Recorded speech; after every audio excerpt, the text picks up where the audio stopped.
Ang Bato Diwa, ang kuta sa gitna ng dagat.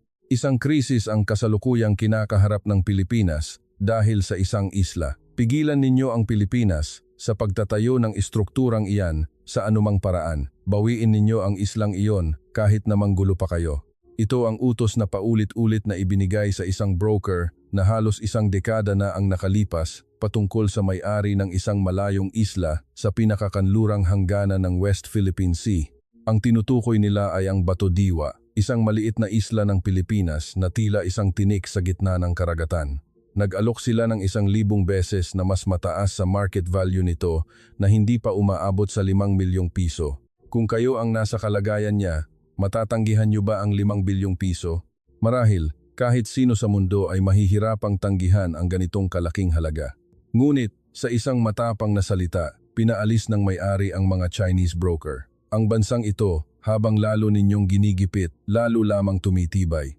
Umuwi na kayo. Ang kanilang aroganteng kalkulasyon na lahat ay makukuha sa pera ay hindi inaasahan ng isang variable, ang paninindigan ng isang Pilipino. Ito ay isang deklarasyon ng dangal na naglalayong protektahan ang ating teritoryo higit pa sa lohika ng kapital. Ngayon, 10 taon na ang nakalipas, dahil sa desisyon ng may-aring iyon, ang Pilipinas ay nasa bingit na ng tuluyang pag-angkin sa buong West Philippine Sea.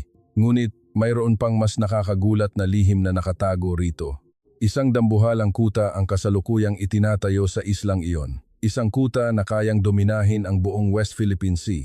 Ano ang istrukturang ito na labis na ikinababahala ngayon ng China at gaano kalaki ang tunay na halaga ng islang iyon? Magkano raw po ulit? 5 bilyon? 2:00 ng madaling araw sa isang hotel room sa Makati, nanigas ako habang hawak ang telepono. Ako si Logan James, isang American na inilaan ang buong buhay sa larangan ng Coast Guard at Maritime Security. Naglingkod ako ng 22 taon sa US Coast Guard at 6 na taon bilang Maritime Security Advisor sa Pacific Command. Ngayon, bilang isang International Maritime Security Consultant, matagal na akong naninirahan sa Pilipinas upang pag-aralan ang mga alitan sa dagat sa Silangang Asya. Ang ulat na natanggap ko noong gabing iyon ay maikli lamang.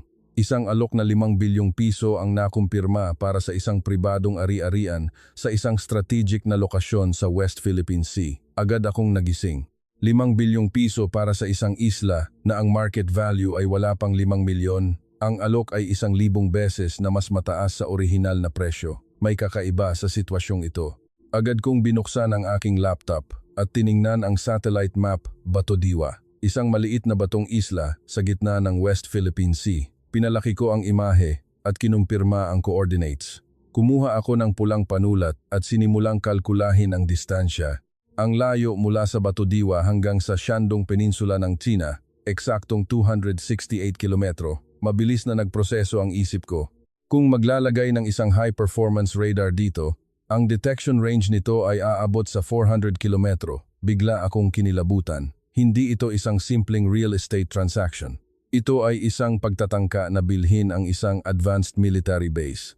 Sumandal ako sa aking upuan at dahan-dahang huminga. Sa loob ng maraming dekada, sinuri ko na ang mga alitan sa baybayin sa buong mundo. Pinag-aralan ko ang mga gray zone strategy sa South China Sea, East China Sea, Indian Ocean at Pacific. Ang gray zone strategy ay isang paraan ng pag-pressure sa kalaban sa isang hindi malinaw na hangganan sa pagitan ng digmaan at kapayapaan. Isang taktika para palawakin ang impluensya nang hindi nagpapaputok ng kahit isang bala. At alam na alam ko kung gaano kahusay gamitin ng China ang estratehiyang ito. Habang nakatitig sa screen ng laptop, inalala ko ang mga nakaraang pattern ng taktika ng Chinese Maritime Militia. Unang hakbang. Gamit ang pribadong kapital bilang pantakip, bibilhin nila ang isang strategic location. Ikalawang hakbang. Magtatayo sila ng mga istruktura sa ilalim ng pagkukunwaring Weather Observation Station o Marine Research Facility. Ikatlong hakbang. Dahil sa mga bagyo o masamang panahon, titipunin nila ang kanilang mga fishing vessel. Ika-4 na hakbang, unti-unti silang bubuo ng isang de facto na teritoryo. Ika-5 hakbang, sa ganoong paraan, gagawin nilang isang katotohanang militar ang kanilang presensya. Pabulong kong sinabi, isang paraan para agawin ang dagat ng walang putok ng baril. Sa mapa, ang Bato Diwa ay isang maliit na tuldok lamang. Ngunit sa strategic na pananaw, Ang maliit na islang ito ang nagsisilbing susi sa West Philippine Sea. Kung ito ay mawawala, ang buong balanse sa rehiyon ay masisira. Kinabukasan, dumalo ako sa isang emergency briefing. Mabigat ang hangin sa conference room. Madilim ang mga mukha ng mga opisyal ng gobyerno. Nang makita ko ang mga datos na kanilang iprinisenta, mas naramdaman ko ang kabigatan ng sitwasyon. Ang legal na presyong kayang ialok ng gobyerno ng Pilipinas ay nasa 20 milyong piso lamang, isang makatwirang presyo batay sa assessed value at appraisal, ngunit ang alok ng Chinese capital ay 5 bilyong piso. Ang pagkakaiba, 4.98 bilyong piso. Tumahimik ang buong silid. May isang maingat na nagsalita. Hindi kaya tatanggihan ng may-ari dahil sa pagiging makabayan. Umiling ako. Malamig kong sinabi, kung numero lang ang pag-uusapan, tapos na ang laban. Walang emosyon ang boses ko. Ang paghatol batay lamang sa datos, iyon ang paraan ko. Sa buong mundo, napakarami ko nang nakitang desisyon ng tao. Isang maliit na isla sa baybayin ng Africa, isang strategic location sa Timog Silangang Asya, mga atol sa Pasipiko. Sa huli, pera ang laging nagdidikta ng resulta. Kahit gaano pa isigaw ang pagkamakabayan, kahit gaano pa ipaglaban ang soberanya, sa harap ng napakalaking halaga, ang tao ay nanghihina. Iyon ang malupit na katotohanang nasaksihan ko sa loob ng maraming dekada. Ilang araw ang lumipas, may dumating na impormasyon. Isang Chinese-linked broker ang lumapit sa may-ari ng isla. Ang broker na ito ay hindi isang ordinaryong ahente. Mahusay siyang magtagalog at alam na alam niya ang mga butas sa batas ng Pilipinas. Ang kanyang alok ay mas nakakagulat. Isulat ninyo ang kahit anong halaga na gusto ninyo. Isang blankong tseke. Ang cash ay handa na raw at gusto nila ng mabilis na transaksyon. Ang pagiging anonymous ay garantisado. Isinulat ko sa aking analysis memo, kumbinsido sila. Naniniwala silang sa huli, susuko ang tao sa mga numero. Noong gabing iyon, habang pinagmamasdan ang mga ilaw ng gabi sa Maynila mula sa bintana ng aking hotel, napaisip ako. Ang Pilipinas ay isang kakaibang bansa. Malakas ang ekonomiya, ngunit mahina ang istruktura ng maritime security. Ang pagkakaroon ng mga strategic na lokasyon sa ilalim ng pribadong pagmamay-ari ay isang malinaw na kahinaan. Sa Amerika, ang mga ganitong lugar ay matagal nang pinamamahalaan ng Estado, ngunit iba ang Pilipinas. Ang karapatan sa pribadong pag-aari ay mahigpit na pinoprotektahan at ito mismo ang naging kahinaan sa seguridad. Pabulong kong sinabi na may halong pangungutya. Alam na alam ng Tsina kung paano samantalahin ang sistema ng Pilipinas. Isang tahimik na paraan para makakuha ng strategic space sa ilalim ng legal na pagbili. At sa totoo lang, sigurado ako, pera na naman ang mananalo sa pagkakataong ito. Sa harap ng 4.98 bilyong pisong pagkakaiba, paano makakatanggi ang isang individual? Isinara ko ang aking laptop at napabuntong hininga. Kapag nakuha ang isang islang ito, isa na namang isla ang susunod na target. Unti-unti, tahimik, at legal na sasakupin ang strategic space sa West Philippine Sea. Iyon ang inaasahan kong senaryo. Ngunit ilang araw pagkatapos, nakatanggap ako ng isang tawag. Nanginginig ang boses ng opisyal ng gobyerno. Dumating na raw ang sagot ng may-ari ng isla. Walang gana kong tinanong, magkano ang hiningi niya? 2 bilyon? 3 bilyon? Ngunit ang sagot mula sa kabilang linya ay ganap na taliwas sa aking inaasahan. Kahit 5 bilyon pa raw, hindi niya ibebenta, lalo na sa mga Chino. Hindi ako makapagsalita. Nanigas ako ng ilang segundo habang hawak ang telepono. Ano po? Tanong ko ulit. Inulit ng opisyal ang sinabi niya. Tinanggihan ng may-ari ang 5 bilyong pisong alok. Hindi raw niya ibebenta sa mga Chino. Dahan-dahan akong umupo. Sa aking maraming taon ng pagsusuri sa mga alitan sa dagat, halos wala akong nakitang ganitong desisyon. Hindi, wala pa akong nakitang ganito. Tanggihan ang 1,000 beses na mas malaking halaga, isang legal na transaksyon, dahil lang ang kaharap ay Chino. Binuksan ko ulit ang aking laptop. Tinitigan ko ang satellite image ng Bato Diwa, isang maliit na batong isla. Hindi angkop para tirhan ng tao, isang tipak lang ng bato sa gitna ng dagat. Ngunit noong gabing iyon, iba na ang tingin ko sa maliit na islang iyon. Sa unang pagkakataon, kinailangan kong aminin na mali ang aking kalkulasyon. Hindi pera ang lahat. Hindi sa bansang ito. Hindi ako makatulog noong gabing iyon. Sa labas ng bintana, kumikinang ang mga ilaw ng Maynila. Muli kong inilatag ang mapa. Ang distansya mula Bato Diwa hanggang Shandong Peninsula, 268 kilometro. Ang distansya hanggang sa Subic Bay, hanggang sa Port of Manila. Ang saklaw ng radar, ang oras ng pagdating ng barko, ang mga butas sa maritime surveillance.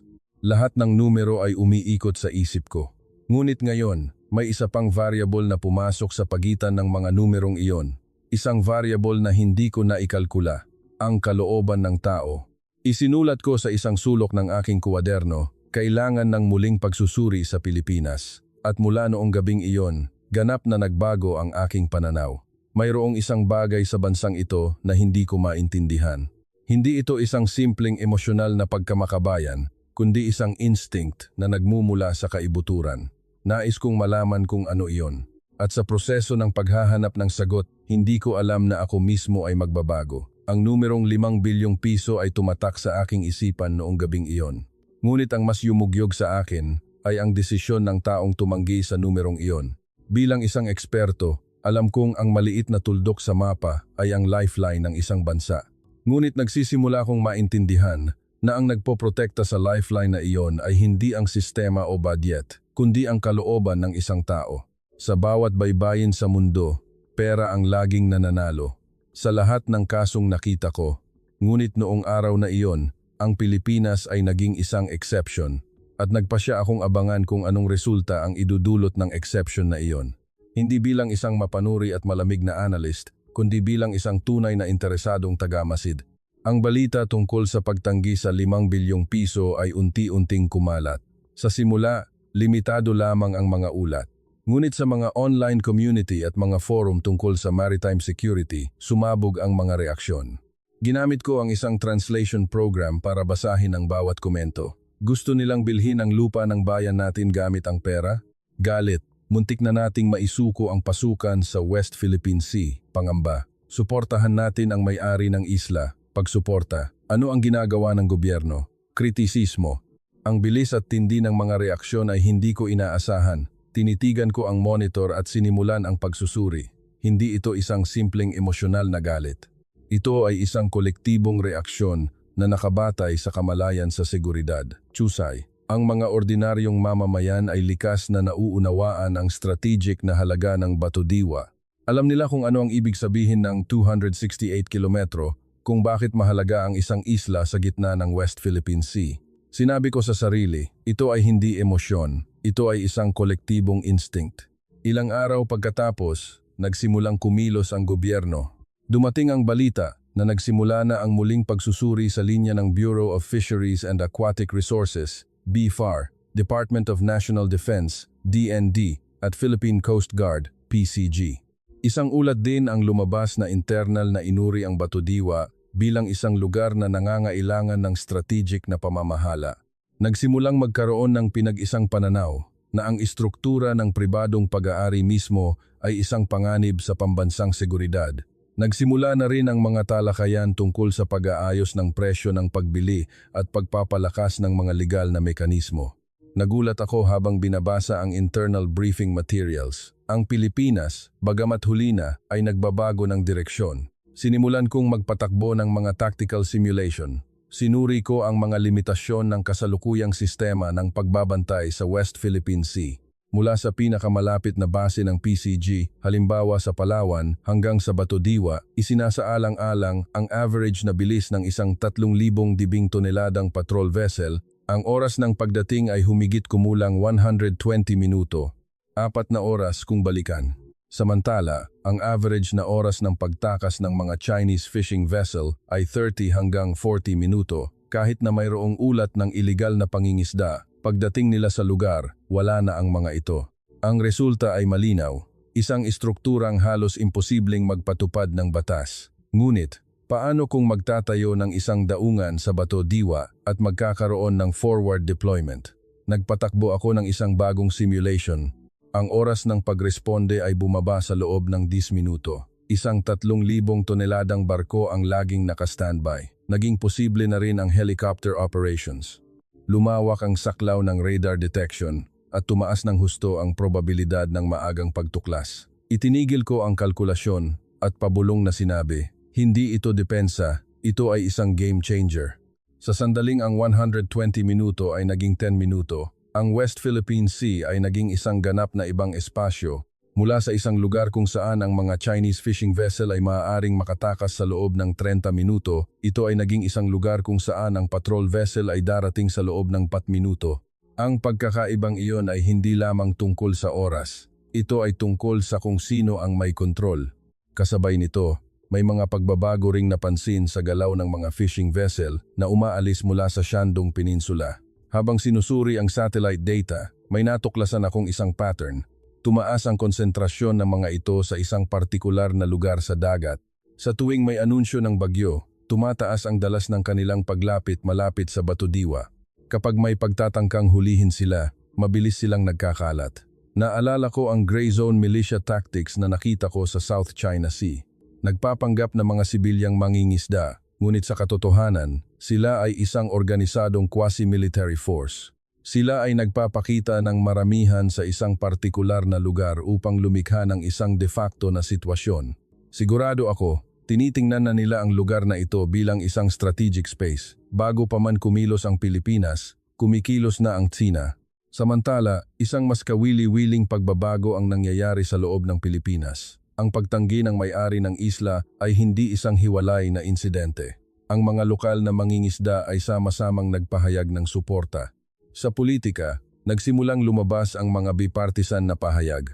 Muling nabigyan ng pansin ang kahalagahan ng isla bilang isang baseline ng teritoryo. Sa mga expert discussion programs, opisyal na iminungkahi ang pangangailangan ng pamamahala ng Estado. Isinulat ko sa aking kwaderno, sa Pilipinas, nauuna ang opinyon ng publiko bago ang sistema, at ang opinyon ng publiko ang nagtutulak sa sistema. Ibang-iba ito sa paraang nakita ko sa Amerika o sa ibang bansa. Karaniwan, ang gobyerno ang unang nagpapasya at sumusunod ang mga mamamayan. Ngunit sa Pilipinas, baliktad. Ang mga mamamayan ang unang nagre-react at ang gobyerno ang sumusunod sa agos. Isang gabi, dumalo ako sa isang maliit na seminar tungkol sa maritime security sa Maynila. Nais kong marinig ang mga presentasyon ng mga Pilipinong eksperto. Doon, isang propesor ang nagsabi, ang Batudiwa ay hindi lamang isang isla, ito ang baseline ng teritorial na tubig ng Pilipinas. Kung mawawala ang islang ito, ang ating teritorial na linya mismo ay uurong. Isa pang eksperto ang nagpaliwanag sa gray zone strategy ng Tsina. Isang phased approach na nagsisimula sa legal na pagbili at unti-unting lumilipat sa epektibong kontrol. Mula sa audience, bumuhos ang mga seryosong tanong. Bakit hindi ito binili ng gobyerno noon pa? Hindi ba't isang security gap ang pag-iwan dito bilang pribadong ari-arian? Paano pamamahalaan ang mga katulad na isla sa hinaharap? Habang pinapanood ko ang eksenang iyon, napagtanto ko, ramdam na ramdam ng mga tao sa bansang ito ang maritime security. Kahanga-hanga na, kahit hindi isang islang bansa, buhay na buhay ang kanilang kamalayan sa dagat. Pagkatapos ng seminar, nakipag-usap ako sa isang maritime strategy researcher. Maingat siyang nagtanong, sa pananaw ng isang Amerikanong eksperto, hindi ba't labis ang reaksyon ng Pilipinas? Umiling ako. Sa halip, huli na, sagot ko. Kumikilos na ang Tsina at mabuti na lang at nagising na ngayon ang Pilipinas. Nakahinga siya ng maluwag. At sinabi niya, alam na ng mga mamamayan. Hinihintay lang nilang sumunod ang gobyerno. Noong gabing iyon, pabalik sa hotel, matagal akong nag-isip. Buong buhay ko naniniwala ako sa sistema. Badyet, organisasyon, kagamitan, batas iyon ang pundasyon na nagpoprotekta sa isang bansa. Ngunit sa Pilipinas, iba ang nakikita ko. Ang kalooban ng mga mamamayan na nauuna sa sistema. At ang proseso kung saan ang kaloobang iyon ang humuhubog sa sistema. Sa unang pagkakataon, sinimulan kong isama sa aking kalkulasyon ang opinyon ng publiko sa Pilipinas bilang isang strategic variable. Hindi ito isang emosyonal na galit, kundi isang soberanong reaksyon. Isang instinct na nabuo mula sa mahabang kasaysayan ng pananakop at pagkakawatak-watak. Ilang araw pagkatapos, isang internal na dokumento ng gobyerno ang ibinahagi sa akin. Ang pamagat, pagsusuri sa komprehensibong pamamahala ng Batudiwa. Habang binabasa ko ang dokumento, lalo akong namangha. Hindi lamang simpleng pagbili ang sinusuri nila, posibilidad ng pagtatalaga bilang isang state-managed area, pagiging posible ng pagtatayo ng daungan, plano para sa pagtatatag ng forward deployment force, plano para sa pagpapalakas ng komprehensibong sistema ng pagbabantay. Lahat ay magkakaugnay sa isang komprehensibong estratehiya. Isinara ko ang dokumento at pabulong na sinabi, huli na, ngunit kumikilos sila at tama ang direksyon. Mula noong araw na iyon, ganap na nagbago ang aking pananaw. Ang aking perception sa Pilipinas bilang isang middle power lamang ay nagsimulang magbago. Ang aking prejudice na malakas ang ekonomiya ngunit mahina sa maritime security ay nawasak. Mayroong isang variable sa bansang ito na hindi ko naikalkula, ang mamamayan, ang kanilang kolektibong security instinct. Nagdagdag ako ng isang bagong pangungusap sa aking kwaderno. Ang Pilipinas ay hindi isang bansang nagigising lamang kapag may krisis. Ito ay isang bansang nagigising bago pa man dumating ang krisis. At ang bilis ng paggising na iyon ay mas mabilis kaysa sa aking inaasahan. Naghintay ang China at nagising ang Pilipinas. Ngayon, oras na para abangan ko ang susunod na hakbang. Magiging tunay na aksyon ba ang paggising na ito? Magiging budget at patakaran ba ang opinyon ng publiko? At paano magre-react ang China sa prosesong ito? Lahat ay hindi tiyak, ngunit isang bagay ang sigurado, ang senaryo na una kong inasahan ay mali na. Ang aking kalkulasyon na guguho ito sa harap ng 5 bilyong piso ay mali. At ngayon, naghihintay ako sa susunod na eksena, hindi bilang isang analyst na kinakalkula lamang ang lakas militar at budget, kundi bilang isang tagamasid na nasasaksihan ang hindi mahuhula ang kalooban ng tao. Noong gabing iyon, muli kong inilatag ang mapa. Tinitigan ko ang maliit na tuldok ng Batodiwa. Sa kabilang banda, 268 kilometro ang layo, naroon ang Shandong Peninsula at ang espasyo sa pagitan nila ay iba na ang pakiramdam. Hindi na isang bakanteng espasyo, kundi isang espasyo na kailangang punan. Ilang linggo ang lumipas, nakatanggap ako ng isang agarang tawag mula sa isang opisyal ng gobyerno. Nagsimula na raw ang opisyal na pagsusuri tungkol sa Batodiwa. Agad akong humingi ng briefing materials. At sa pagbuklat ko ng unang pahina, napahinto ako sa paghinga. May isang pariralang unang lumitaw sa pamagat ng dokumento, Strategic Management Area. Hindi na ito isang simpleng malayong isla, kundi muling binigyan ng kahulugan bilang isang mahalagang bahagi at batayan ng teritoryo.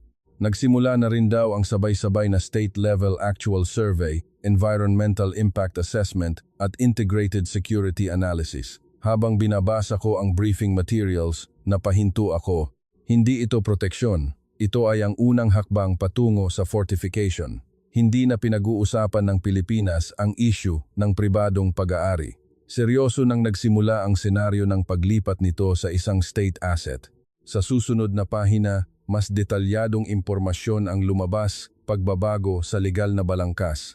Ang paglipat mula sa isang personal na pag-aari tungo sa isang lugar na direktang pinamamahalaan ng Estado, pinalakas ang koordinasyon sa pagitan ng BFAR, PCG, at DND. At sa gitna ng dokumentong iyon, may isang pangungusap na ikinagulat ko. Pagsusuri sa posibilidad ng pagtatayo ng daungan. Ibinaba ko ang mga papeles at saglit na nag-isip. Isang daungan, muli kong inilatag ang mapa. Gumuhit ako ng bilog sa Batodiwa at gumuhit ako ng linya patungo sa direksyon ng Shandong Peninsula, 268 kilometro. Kung magkakaroon ng daungan dito, ganap na magbabago ang kalkulasyon ng China.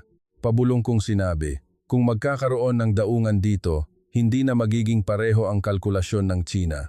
Ilang araw pagkatapos, mas konkretong impormasyon ang dumating. Naging opisyal na ang pagsusulong ng pagtatalaga nito bilang isang state-managed area. Hindi ito isang simpleng administratibong hakbang.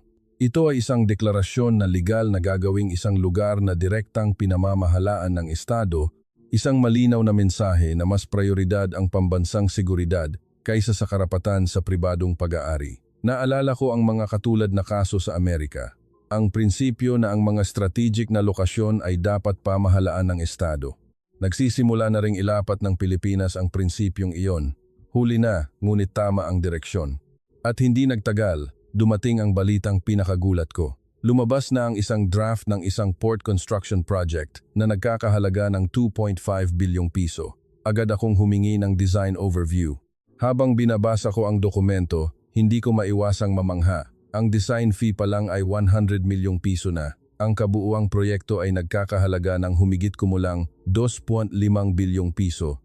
Plano ng pagtatayo ng isang 135 Metrong Multipurpose Pier, isang istruktura kung saan maaaring permanenteng dumaong ang isang 3,000 toneladang patrol vessel.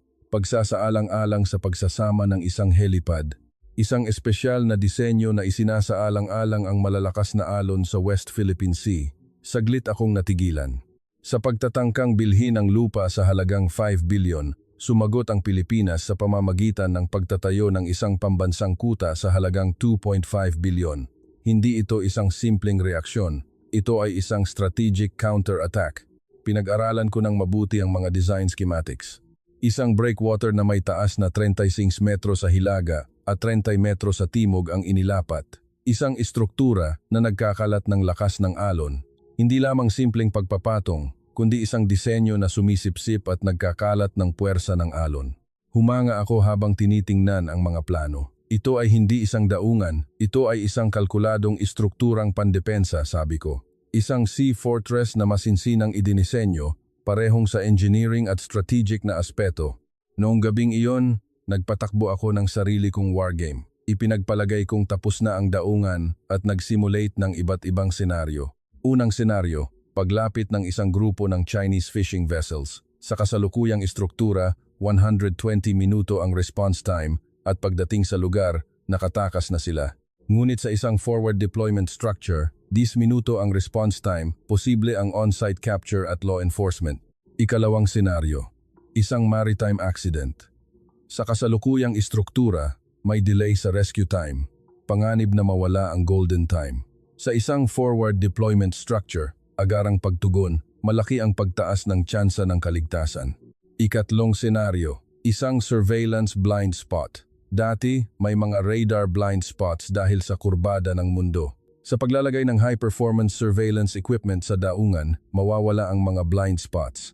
Sa lahat ng senaryo, malinaw ang resulta. Hindi ito isang linya ng depensa, kundi pagbawi ng kontrol. Habang binubuod ang mga resulta ng simulation, pabulong kong sinabi, ang laro ay nabaligtad. Ngayon, ang West Philippine Sea ay hindi na isang lugar na maaaring pasukin, kundi isang lugar na palaging binabantayan. Ang gray zone kung saan malayang nakakapasok at nakakalabas ang mga Chinese fishing vessels ay magiging isang malinaw na kontroladong espasyo. Ilang araw pagkatapos, nakipagkita ako sa isang opisyal ng Philippine Coast Guard. Maingat siyang nagtanong sa akin, sa pananaw ng isang Amerikanong eksperto, posible bang maisakatuparan ang proyektong ito? Tumango ako. Technically, very possible, sagot ko, at idinagdag ko, ang problema ay hindi teknolohiya, kundi kalooban. Nakahinga siya ng maluwag. At sinabi niya, nakatingin ang mga mamamayan, hindi na maaaring umatras ang gobyerno. Sa pagkarinig ko sa mga salitang iyon, muli kong napagtanto, sa Pilipinas, ang opinyon ng publiko ang nagtutulak. Hindi ang gobyerno ang nagpapasya at sumusunod ang mga tao, kundi ang mga tao ang humihiling at ang gobyerno ang nagsasakatuparan. Noong gabing iyon, umupo ako sa harap ng aking laptop at nagsulat ng isang mahabang artikulo, isang analysis report para sa aking network ng mga eksperto. Ang proyektong Batodiwa ng Pilipinas ay isang kapansin-pansing kaso, isinulat ko. Ipinaliwanag ko kung paano ang isang maliit na insidente na nagsimula sa isang 5 bilyong pisong alok ay lumaki at naging isang pambansang estratehiya. At nagtapos ako.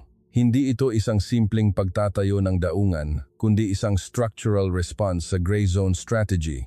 Pagkatapos ipadala ang ulat, tumingin ako sa labas ng bintana, kumikinang ang mga ilaw ng gabi sa Maynila.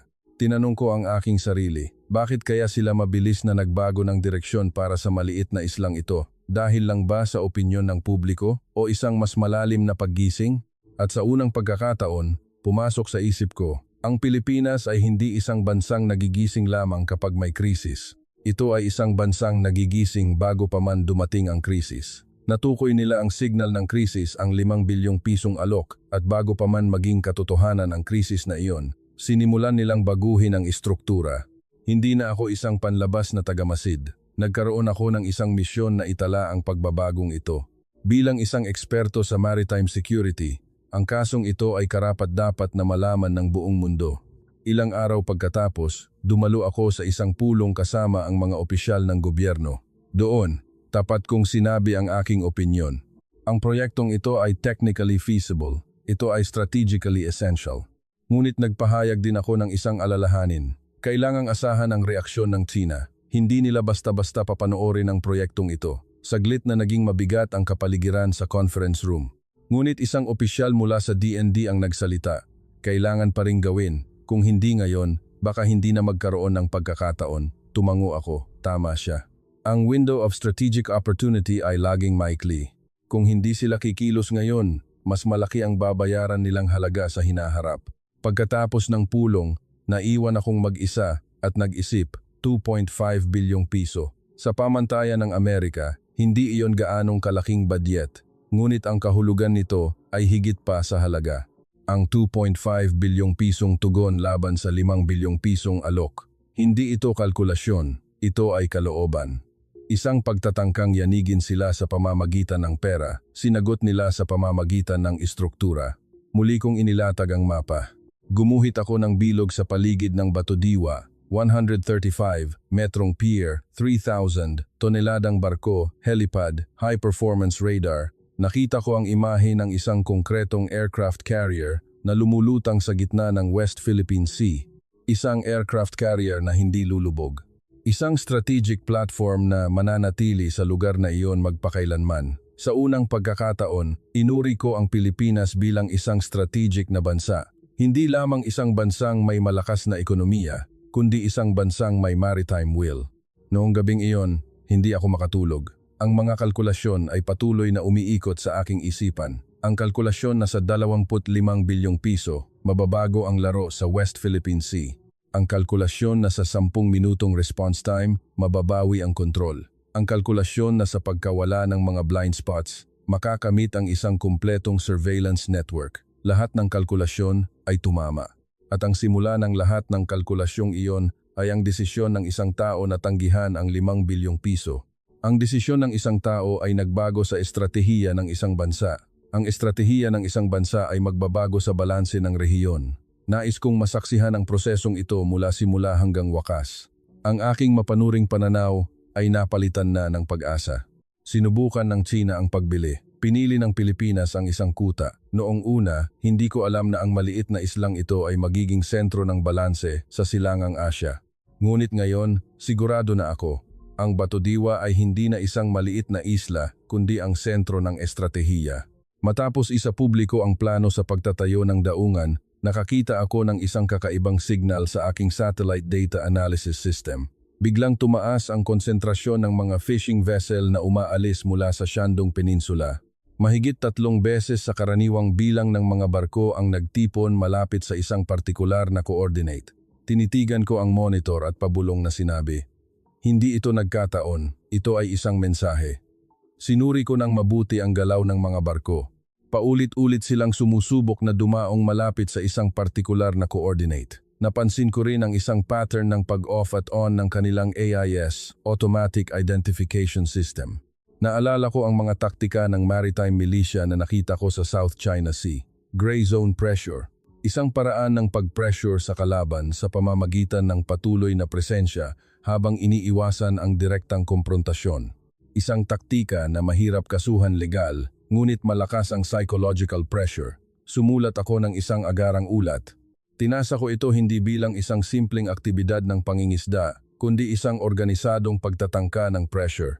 Ilang araw pagkatapos, may mga kilos ding napansin sa pamamagitan ng mga diplomatic channel. Dumating ang balita na may mga alalahanin tungkol sa pinsala sa kalikasan na ipinarating sa pamamagitan ng mga di-opisyal na paraan. Sinimulan nilang palakihin ang issue ng International Marine Ecology Protection. Sa ilang bahagi ng internasyonal na media, kumalat ang frame ng pagtaas ng tensyong militar. Lumabas ang mga artikulo na naglalarawan sa plano ng daungan ng Pilipinas bilang isang labis na reaksyon. Isinulat ko sa aking analysis report, ginagamit nila ang frame sa halip na mga baril. Isang multi-layered na pressure na sabay na naglulunsad ng information warfare at diplomatic warfare.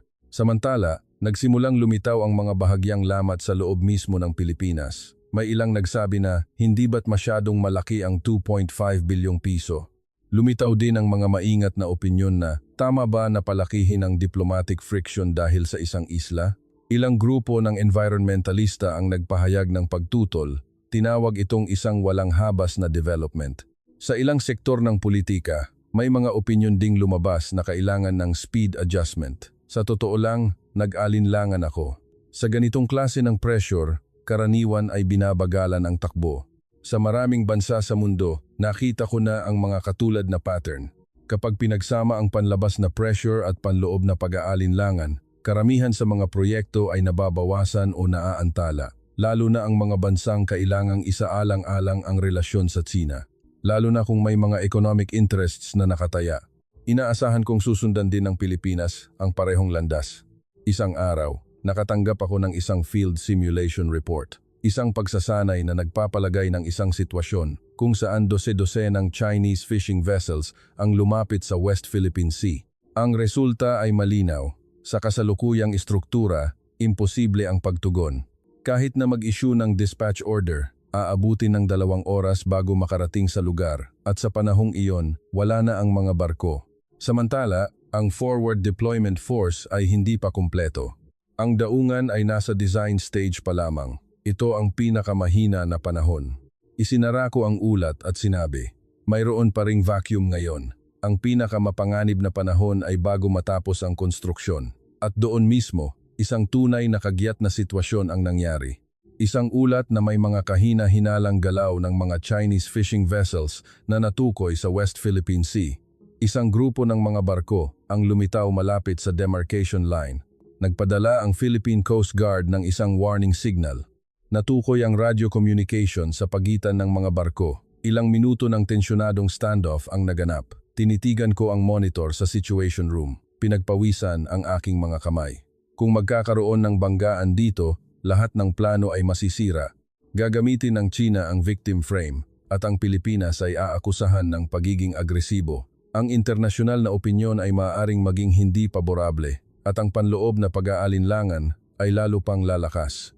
Nagpatuloy ang tensyonadong sandali, ngunit nakakagulat, nagsimulang umikot ng sabay-sabay ang mga Chinese fishing vessels. Dahan-dahan silang nagtungo sa hilaga. Lumayo sila sa demarcation line. Walang nangyaring banggaan. Sumandal ako sa aking upuan at napabuntong hininga. Hindi rin nila tinawid ang linya, pabulong kong sinabi. Ito ay isang pagsubok ng lakas. Isang psychological warfare para subukin kung sino ang mas matatag. Kinabukasan, narinig kong nagkaroon ng isang emergency meeting sa gobyerno. Isang talakayan daw kung dapat bang bagalan ang bilis ng konstruksyon. May mga opinyon daw na ayusin ang schedule para bawasan ang diplomatic burden. Sa totoo lang, inaasahan ko ito. Sa puntong ito, inaasahan kong babagalan na ng Pilipinas ang takbo dahil ganoon ang ginagawa ng karamihan sa mga bansa. Ngunit, ang balitang dumating ilang araw pagkatapos ay ganap na taliwas sa aking inaasahan. Plano, ituloy. Schedule, ituloy. Budget, ilabas. Nagpasya ang gobyerno ng Pilipinas na huwag bagalan ang takbo.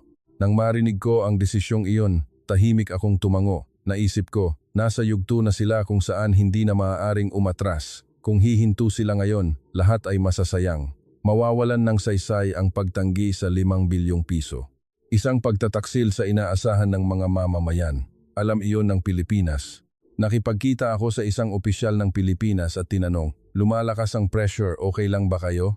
Kalmado siyang sumagot, ang paglakas ng pressure ay isang patunay na nasa tamang landas tayo. Kung walang gaanong halaga ang proyektong ito, hindi sila magre-react ng ganito.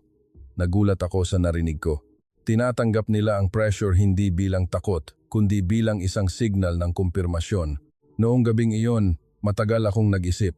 Ang bansang Pilipinas ay talagang kakaiba. Sa harap ng krisis, hindi sila umaatras, bagkus ay lalo pang tumitibay. Habang lumalakas ang panlabas na pressure, lalo namang tumitibay ang panloob na pagkakaisa. Ibang-iba ito sa pattern na nakita ko sa ibang bansa. Isinulat ko sa aking kuwaderno, ang bansang ito, kapag pinipilit, hindi humihinto, bagkus ay lalo pang tumitibay. Sa sandaling iyon, ganap na gumuho ang aking pagiging cynical. Hindi na ako isang mapanuring tagamasid. Naging isang taong tunay na umaasa na magtatagumpay ang proyektong ito. Ang pressure ay dumating ng walang putok. Sa dagat, itinutulak nila gamit ang mga barko. Sa lupa, ginugulo nila ang opinyon ng publiko.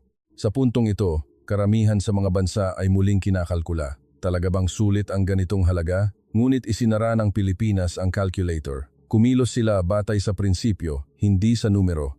Sa kanilang saloobin, naramdaman ko ang isang hindi pamilyar na katatagan. Alam din ng Pilipinas na ang pinakamapanganib na panahon ay bago matapos ang konstruksyon. Ngunit sa halip na huminto para iwasan ang panganib, mas pinabilis pa nila ang pagtatapos nito. Nag-pressure ang Tsina, hindi umatras ang Pilipinas. At habang pinapanood ko ang eksenang iyon, nagbabago ako. Ilang buwan pagkatapos, naroon ako sa anunsyo ng pambansang badyet. At personal kong nasaksihan ang sandaling iyon, ang opisyal na pagsasama ng 21 milyong pisong design fee para sa pagtatayo ng daungan sa Batodiwa. Ang plano ng daungan, na nagkakahalaga ng humigit kumulang 20 bilyong piso, ay pumasok na sa huling yugto ng kumpirmasyon. Habang tinitingnan ko ang dokumento ng budget execution, tumango ako. Hindi na ito isang deklarasyon, ito ay isang istruktura, pabulong kong sinabi. Ang sandali kung saan ang sitwasyon na puro salita lamang ay naging isang tunay na pamumuhunan ng kapital at oras. Ang paglalaan ng budget ay nangangahulugang pumasok na sila sa isang landas na hindi na maaaring balikan. Isang paglipat mula sa retorikang pampulitika tungo sa tunay na aksyon. Ilang araw pagkatapos, dumalo ako sa isang design briefing. Ang mga materyales na inihanda ng engineering team ay kahanga-hangang detalyado. Ang lugar ng Batodiwa ay isa sa mga may pinakamalalakas na alon sa West Philippine Sea. Halos walang natural na anyong lupa na nagsisilbing panangga. Malakas ang hanging amihan tuwing taglamig. Tuwing panahon ng bagyo, ang taas ng alon ay umaabot ng higit sa 5 metro. Ang pagtatayo ng isang daungan sa ganitong kapaligiran ay hindi madali. Plano ng design team ang isang breakwater na may taas na 36 metro sa hilaga at 30 metro sa timog. Ginamit nila ang isang espesyal na istruktura na nagkakalat ng lakas ng alon. Hindi lamang simpleng pagpapatong, kundi isang disenyo na sumisipsip at nagkakalat ng puwersa ng alon. Humanga ako habang tinitingnan ang mga design schematics. Ito ay hindi isang daungan, ito ay isang kalkuladong istrukturang pandepensa, sabi ko. Hindi lamang isang daungan ang itinatayo ng Pilipinas, naglalatag sila ng isang estratehiya laban sa kalikasan. Gumagawa sila ng isang permanenteng istruktura na kayang tiisin ang malupit na kapaligiran ng dagat. Pagkatapos ng briefing, nakipag-usap ako sa design head. Tinanong ko siya, bakit ninyo idinisenyo ng ganito katibay? Kalmado siyang sumagot, kapag itinayo ito, dapat tumagal ng hindi bababa sa 50 taon. Isang istrukturang gagamitin din ng susunod na henerasyon natin. Natahimik ako sa narinig ko. Hindi sila gumagawa ng isang panandaliang tugon, kundi isang pangmatagalang pamana. Kasabay nito, nagpapatuloy din ang pagpapalakas ng surveillance system. Sinuri ang mga limitasyon ng mga kasalukuyang land-based radar. Dahil sa kurbada ng mundo, imposible ang detection sa kabila ng horizon. Lalo na ang malayong dagat sa kabila ng Batodiwa ay isang blind spot. Ngunit sa paglalagay ng high-performance surveillance equipment sa mataas na bahagi ng isla, mawawala ang blind spot na iyon. Mas maaga nilang matutukoy ang mga barkong umaalis mula sa Shandong Peninsula. Napahinto ako sa paghinga habang tinitingnan ang mga resulta ng simulation. Sila ang unang makakakita ngayon, pabulong kong sinabi. Kung sino ang unang makakita, siya ang mananalo. Ang pangunahing prinsipyo ng maritime tactics. Kung sino ang unang makatuklas, unang magpasya at unang tumugon, siya ang may kontrol. Sa paglalagay ng surveillance equipment sa Batodiwa, ang West Philippine Sea ay hindi na isang bakanteng espasyo. Ito ay nagiging isang lugar na palaging binabantayan. Isang transparent na dagat, isang dagat na walang mapagtataguan, at isang kawili-wiling phenomenon ang nagsimulang mapansin. Pagkatapos isapubliko ang plano ng daungan, nagkaroon ng pagbabago sa galaw ng mga Chinese fishing vessels. Nag-adjust ang kanilang distansya ng paglapit. Dati, lumalapit sila hanggang sa mismong demarcation line. Ngunit ngayon, mas malayo na sila umiikot. Tumaas ang dalas ng pag-iwas nila sa isang partikular na coordinate line. Kapansin-pansing bumaba ang mga pagtatangka ng group anchoring. Naging mas maingat ang kanilang hit-and-run pattern. Isinulat ko sa aking analysis report. Alam din nila, nagbabago na ang laro. Hindi pa man natatapos ang konstruksyon. Nagsimula nang lumitaw ang epekto ng deterrence. Ang simpleng anunsyo na magtatayo ng isang daungan ay nagbago na sa kilos ng kalaban. Ito ay hindi isang pisikal na puwersa, kundi isang psychological deterrence. Ang inaasahan na may mga patrol vessels na permanenteng may deploy dito, ang kalkulasyon na darating sila sa loob ng 10 minuto, ang kamalayan na hindi na sila maaaring basta-basta pumasok at lumabas lahat ng iyon ay nagpabago sa kilos ng mga Chinese fishing vessels. Isang gabi, nag-present ako sa isang seminar sa Maynila, ang paksa, Gray Zone Strategy at mga paraan ng pagtugon. Ipinakilala ko ang kaso ng Batodiwa, ang pagtatangkang pumasok na nagsimula sa isang 5 bilyong pisong alok, ang pagtanggi ng isang individual, ang strategic na tugon ng isang bansa, ang plano ng pagtatayo ng 25 bilyong pisong daungan at ang nagsisimula ng lumitaw na epekto ng deterrence. Nakikinig ng mabuti ang audience. Pagkatapos ng presentasyon, isang kabataan ang nagtaas ng kamay. Nagtanong siya, kung sa Amerika nangyari ito, paano kaya sila tutugon? Saglit akong nag-isip at sumagot, kung sa Amerika nangyari ito, sa simula pa lang, hindi na aabot sa ganitong sitwasyon. Ang mga strategic na lokasyon ay mula't mula pa'y pinamamahalaan na ng Estado, ngunit sinabi kong iba ang Pilipinas. Ang isang structural weakness na iniwan bilang pribadong ari-arian ay pinupunan nila sa pamamagitan ng paggising ng mga mamamayan at desisyon ng gobyerno. At idinagdag ko, at maaaring ito ay isang mas malakas na mensahe. Dahil ito ay isang pagbabago na nagsimula hindi sa pamimilit ng Estado, kundi sa kalooban ng mga mamamayan. Pumalakpak ang audience. Habang pinapakinggan ko ang mga palakpak, naisip ko, alam na alam ng mga tao sa bansang ito kung ano ang kanilang ginagawa. Ilang araw pagkatapos, opisyal kong binigyan ng kahulugan ang proyektong ito sa unang pagkakataon. Sa isang presentation material para sa isang International Maritime Security Seminar, isinulat ko, ang hindi lumulubog na aircraft carrier. Sa halip na gumawa ng isang barko na nagkakahalaga ng trilyon-trilyong piso, gumawa sila ng isang permanenteng advanced base sa gitna ng West Philippine Sea sa halagang 2.5 bilyon. Ang isang barko ay maluluma at magre-retiro, ngunit ang isang isla ay hindi lulubog. Ang isang daungan ay permanente. Ang isang konkretong aircraft carrier ay mananatili sa lugar na iyon kahit may bagyo o malalakas na alon. Naalala ko ang panahon ko sa Pasipiko. Nakita ko ang mga barkong nakadeploy sa mga strategic na lokasyon. Ngunit ang mga barko ay nangangailangan ng gasolina, kailangang magpalit ng mga tripulante at kailangang bumalik sa daungan para sa maintenance. Ngunit iba ang Batodiwa, 20 oras, tramilong 55 araw, mananatili ito sa lugar na iyon. Isang hindi gumagalaw na strategic point. Pabulong kong sinabi, ito ay mas tatagal kaysa sa isang barko. Sa sandaling iyon, sigurado na ako, hindi ito isang simpleng reaksyon, kundi isang strategic reversal.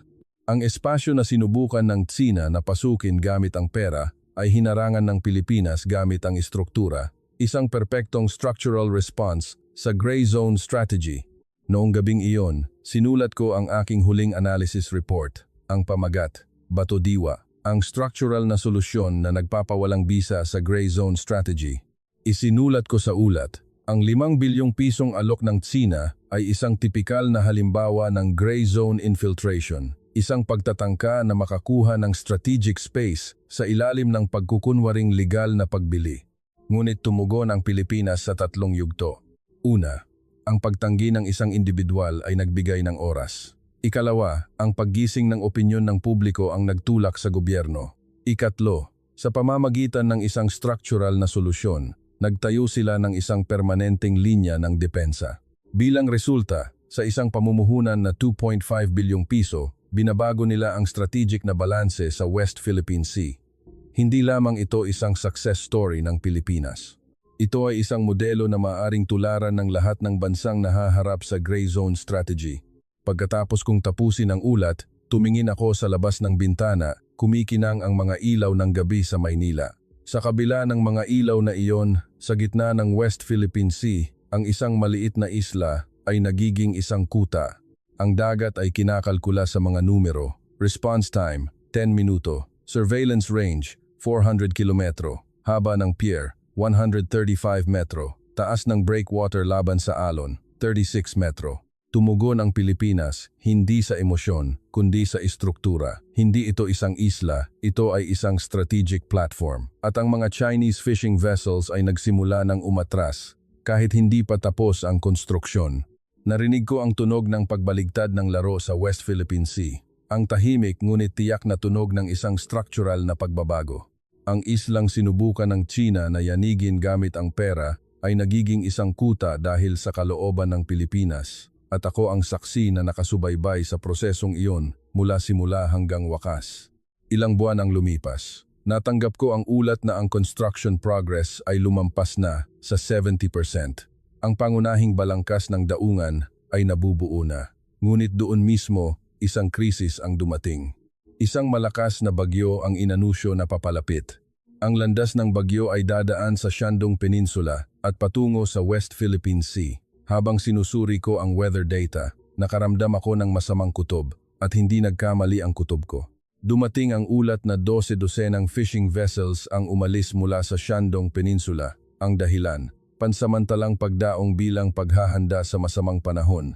Ngunit ang destinasyon ng mga barkong iyon ang problema, ang karagatan malapit sa Bato Diwa.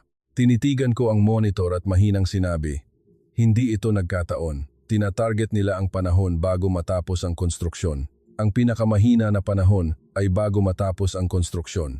Ang daungan ay hindi pa tapos at ang mga patrol forces ay hindi pa naka-forward deploy. Alam na alam iyon ng China. Ang IS signal ng ilang barko ay hindi stable.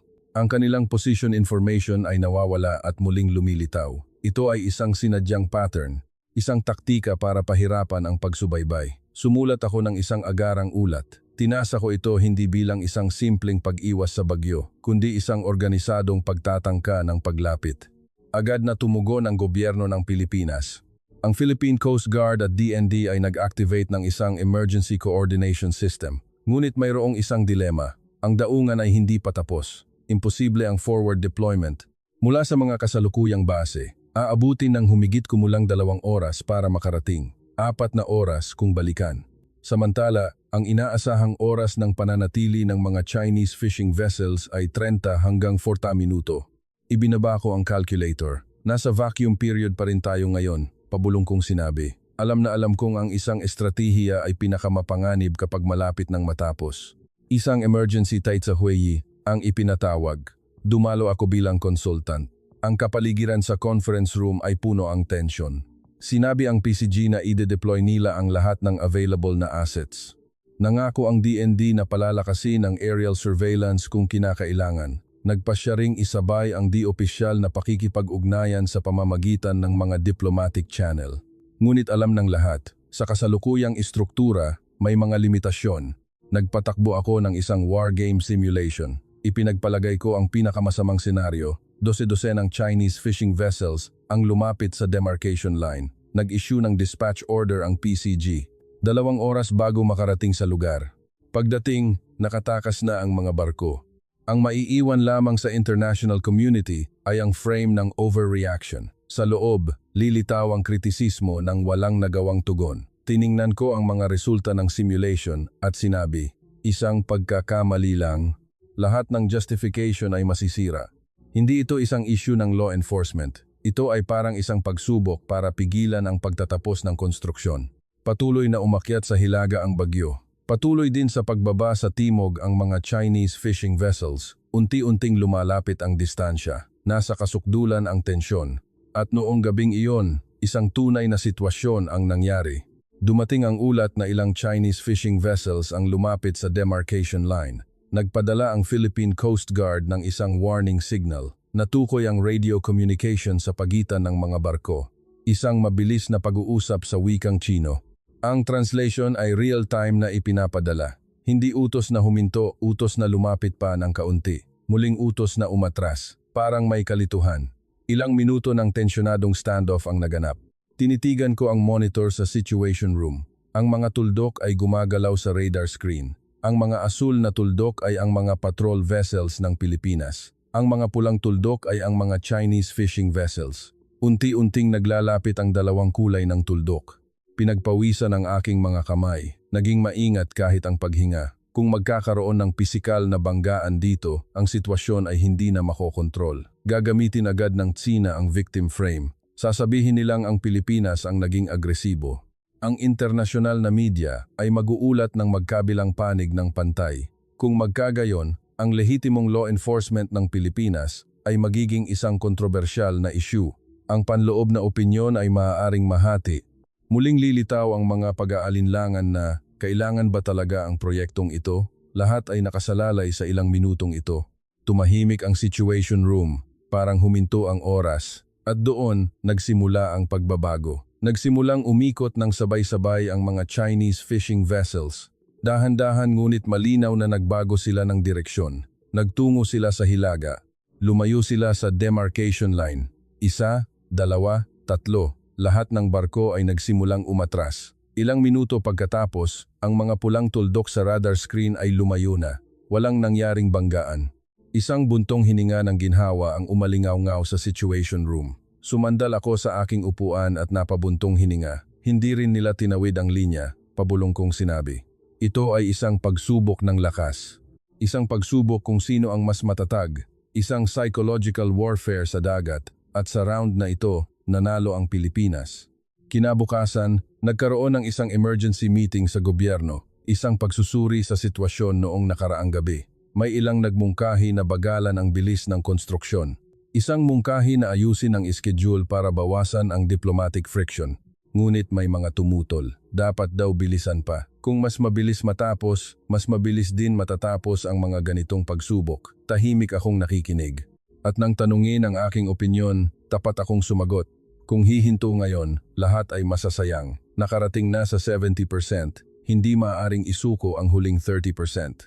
Kapag natapos ito, hindi na mauulit ang ganitong sitwasyon. Ang resulta ng pulong, plano, ituloy, schedule, ituloy, budget, ilabas. Muli, nagpasya ang Pilipinas na huwag umatras. Nang marinig ko ang desisyong iyon, tahimik akong tumango.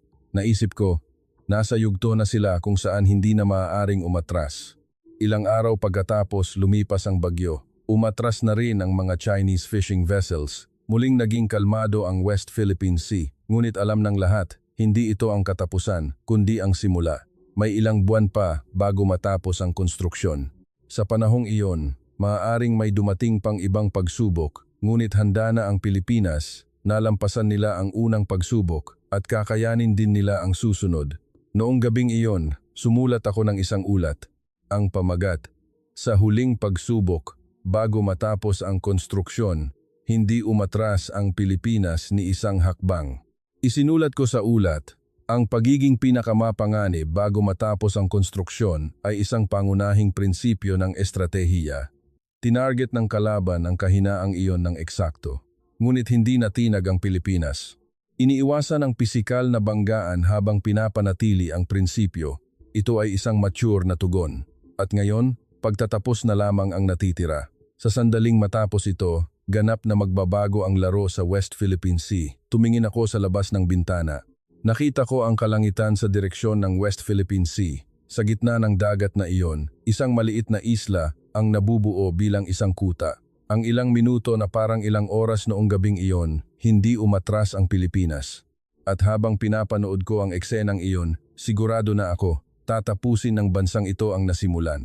Sa wakas, dumating ang araw na iyon. Taglagas ng 2026, ang araw ng inaugurasyon ng Bato Diwa Port. Inimbitahan ako at naroon ako sa lugar. Ang 135 metrong multipurpose pier ay tapos na. Isang pasilidad kung saan maaaring permanenteng dumaong ang isang 3,000 toneladang patrol vessel. Nagsimula na ring gumana ang helipad. Ang high-performance radar at surveillance equipment ay integrated na at gumagana. Opisyal nang inilunsad ang forward deployment system. Habang tinitingnan ko ang screen ng inauguration briefing, tahimik kong sinabi, iba na ang West Philippine Sea ngayon. Ang islang iyon ay hindi na isang bato, naging isang strategic platform na ito. Habang nakatayo sa pier, tiningnan ko ang dagat. Sa direksyon ng Shandong Peninsula, 268 kilometro ang layo. Ang radar ay umiikot patungo roon. 24 na oras, walang tigil na binabantayan ang dagat. Hinahampas ng alo ng pier, ngunit ang 36 metrong breakwater ay hindi natitinag. Tama ang kalkulasyon ng design team. Ang istrukturang ito ay kakayanin kahit may bagyo. Mananatili ito sa lugar na ito sa susunod na 50 taon o kahit 100 taon pa. Pagkatapos ng inaugurasyon, dumalo ako sa isang briefing tungkol sa unang real-world situation. Mayroon daw pagsubok agad pagkatapos matapos ang konstruksyon. Isang ulat na isang grupo ng fishing vessels mula sa Shandong Peninsula ang sumubok lumapit. Agad itong natukoy ng radar, natukoy sa layong 50 kilometro, ipinag-utos ang pag-alis ng patrol vessel. Response time, humigit kumulang 10 minuto, sabay ding lumipad ang helicopter, sabay na paglapit mula sa himpapawid at dagat. Dati aabutin ito ng 2 oras. Tiningnan ko ang aking relo at pabulong na sinabi, wala na silang oras para tumakas. Nang tingnan ko ang briefing materials, naroon ang resulta. Bago pa man makarating ang patrol vessel, biglang umikot ang mga Chinese fishing vessels. Sama-sama silang nagbago ng direksyon. Nagtungo sila sa hilaga ng demarcation line. Walang nangyaring pagtatangka ng iligal na pangingisda. Isang linya sa ulat ang nakatawag ng aking pansin. Agad na umalis pagkatapos lumapit. Paulit-ulit kong binasa ang pangungusap na iyon. Hindi ito law enforcement. Ito ang katuparan ng deterrence. Hindi na kailangang magkaroon ng aktwal na banggaan. Ang simpleng katotohanan na kaya nilang dumating sa loob ng 10 minuto ay nagpabago na sa kilos ng kalaban. Iyon ang strategic deterrence. Ilang araw pagkatapos, sinimulan kong sulatin ang aking komprehensibong analysis report. Ikinumpara ko ang datos bago at pagkatapos ng konstruksyon. Ang mga blind spots sa West Philippine Sea ay halos nawala na. Ang radar coverage ay lumawak hanggang 400 kilometro. Nag-adjust ang direksyon ng aktibidad ng Chinese Maritime Militia. Ang dalas ng paglapit sa demarcation line ay bumaba ng 70%. Ang success rate ng paghuli sa iligal na pangingisda ay tumaas hanggang 85%. Ang response time sa mga maritime accident ay bumaba ng average na 90 minuto. Ang rate ng pagtiyak sa golden time para sa emergency patient transport ay lumampas sa 95%. Ibinaba ko ang analysis chart at inamin, hindi ito isang simpleng pagtatayo ng daungan. Ito ay pagbawi ng maritime sovereignty, malinaw na pinapatunayan ng mga numero. Sa isang pamumuhunan na 2.5 bilyong piso, nagbago ang buong istruktura ng West Philippine Sea. Noong gabing iyon, nagpresent ako sa isang seminar sa Philippine Maritime Strategy Institute. Ang paksa, ang strategic na kahalagahan ng proyektong Batodiwa. Sa unang pagkakataon sa isang pampublikong forum, inamin ko, minaliit ko ang Pilipinas. Akala ko, matitinag sila sa harap ng 5 bilyong piso.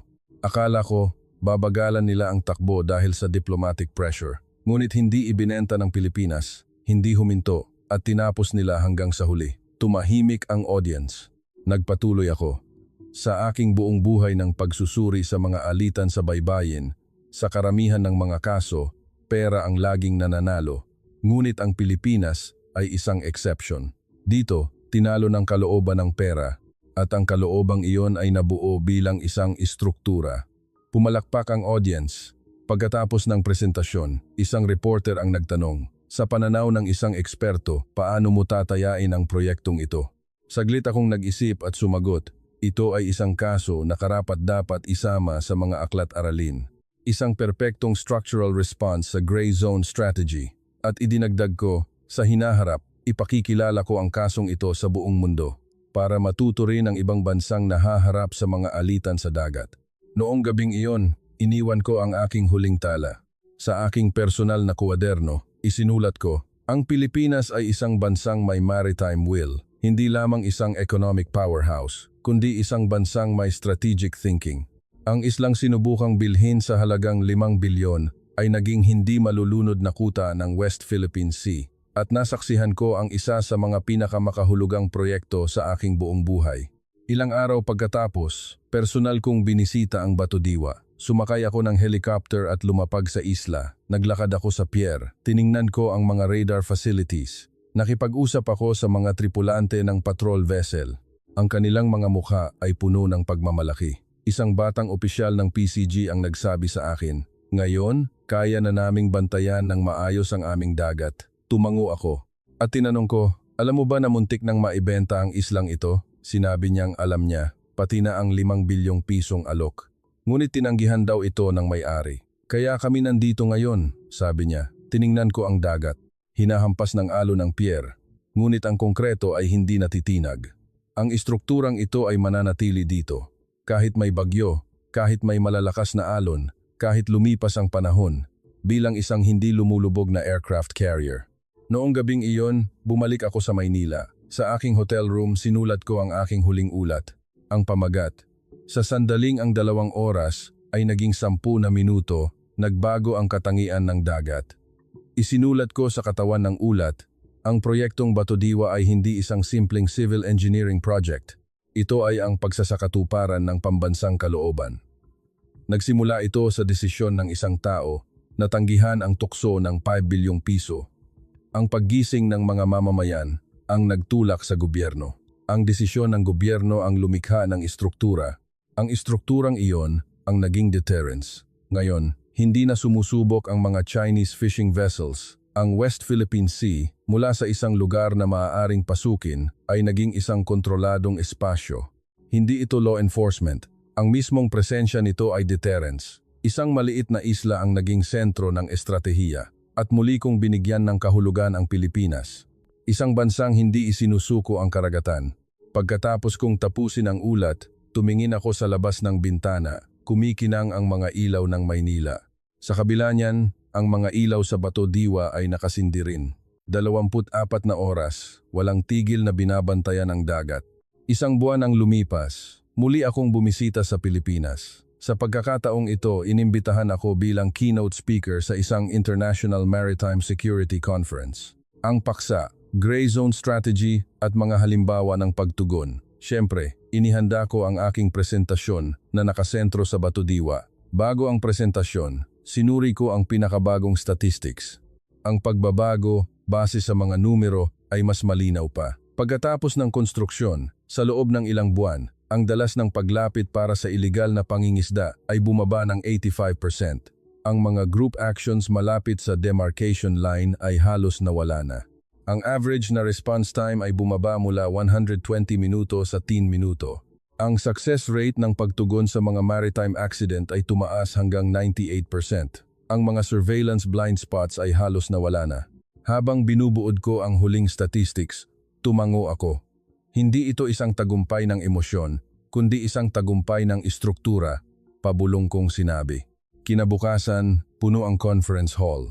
Ang mga maritime security experts mula sa buong mundo ay naroroon. Umakyat ako sa entablado at sinimula ng aking presentasyon. Ang Batodiwa ay hindi na isang simpleng isla, sabi ko. Ito ay isang tunay na protection base para sa ating territorial baseline. Isang simbolikong espasyo ng maritime sovereignty. Isang pisikal na kalooban na humaharang sa mga pagsubok ng mga dayuhang kapangyarihan. Isang malinaw na mensahe sa international community. Nakikinig ng mabuti ang audience. Ipinaliwanag ko mula sa insidente ng 5 bilyong pisong alok. Sinubukan ng China na bilhin ang isla sa halagang 5 bilyon. Nagtayo ang Pilipinas ng isang kuta sa halagang 2.5 bilyon. Ang pagkakaiba ay hindi lamang sa halaga. Ang isa ay gastos para sa infiltration. Ang isa ay gastos para sa soberanya. Sinabi kong gumawa ng desisyon ang Pilipinas na higit pa sa mga kalkuladora at ginawa ko ang isang personal na pag-amin. Ako ay isang malamig na analyst. Naniniwala ako na sa huli, pera ang nagdidikta ng laro. Akala ko, ang diplomatic pressure ay karaniwang nagpapabagal sa takbo. Akala ko, ang isang maliit na isla ay mahirap maging higit pa sa isang strategic na simbolo. Inamin kong sinira ng kasong ito ang aking formula. Pinili ng Pilipinas ang kalooban bago ang mga numero at personal kong nasaksihan ang proseso kung paano ang kaloobang iyon ay nabuo bilang isang istruktura. Pumalakpak ng malakas ang audience. Pagkatapos ng presentasyon, may question and answer portion. Isang delegado mula sa isang bansa sa Timog Silangang Asya ang nagtanong, "Ang aming bansa ay nasa isang katulad na sitwasyon. Ano ang dapat naming gawin?" Sumagot ako, "Una, magtiwala sa inyong mga mamamayan. Huwag hayaang ang gobyerno ang magpasya sa lahat. Hintayin ang paggising ng mga tao. At kapag natukoy na ang direksyon, huwag mag-alinlangan. Huwag sumuko sa panlabas na pressure. Huwag matinag sa panloob na pag-aalinlangan. At tapusin ito hanggang sa huli." Isa pang Europeyong eksperto ang nagtanong, "Ang 5 bilyong piso ay hindi gaanong kalaking halaga. Talaga bang epektibo ito?" Ngumiti ako at sumagot, "Hindi ang halaga ang mahalaga. Ang lokasyon ang mahalaga. Kung magtatayo ka ng tamang istruktura sa tamang lokasyon, kahit maliit na pamumuhunan ay magdudulot ng malaking epekto at ang Batodiwa ang tamang lokasyon." Pagkatapos ng kumperensya, naghapunan ako kasama ang mga opisyal ng Pilipinas. Tinanong ko sila Kumusta na po ang may-ari ng isla? Isang opisyal ang ngumiti at sumagot. Tahimik pa rin siyang namumuhay. Tinatanggihan niya ang mga interview sa media. Ginawa lang daw niya ang tama. Tumango ako. Muli kong naramdaman, ang mga tunay na bayani ay tahimik. Ilang araw pagkatapos, bago bumalik sa Amerika, muli kong binisita ang Batodiwa. Nais kong makita ang islang ito sa huling pagkakataon. Lumapag ang helicopter. Matibay pa rin ang pier. May nakadaong na patrol vessel. Ang radar ay walang tigil na umiikot. Tumayo ako sa dulo ng pier at tiningnan ang dagat.